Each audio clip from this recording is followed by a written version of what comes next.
When the COVID pandemic hit, it took a huge toll on our regional airlines by reducing the amount of flights taken off each day.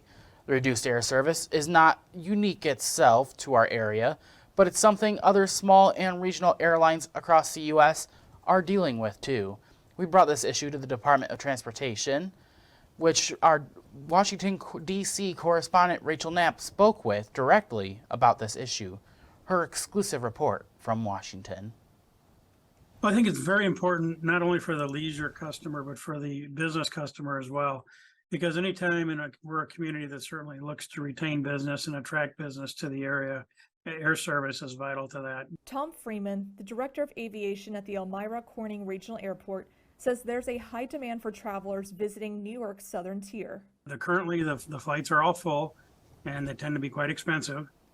And, the demand is there. But the airport took a hit from the COVID pandemic. We went from 5 flights a day with Delta down to 2, which we currently have.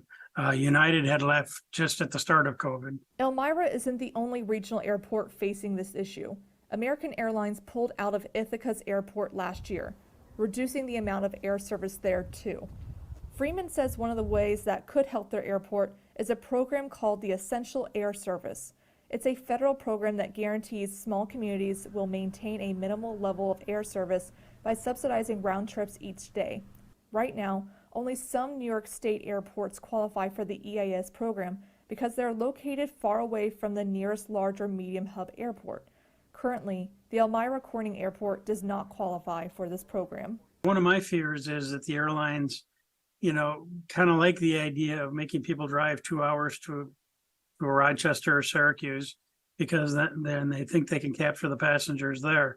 And we certainly don't want that to become a habit of people having to do that. So how can federal agencies help airports like Elmira Corning? We asked the Department of Transportation Secretary himself.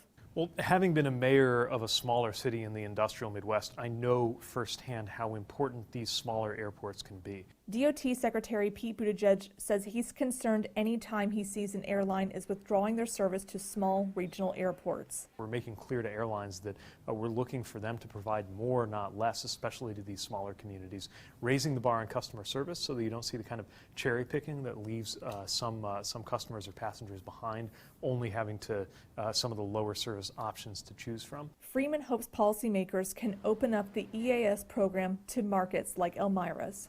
Any encouragement that the airlines can receive in order to keep the regional service available and viable would certainly help. In Washington, D.C., Rachel Knapp reporting.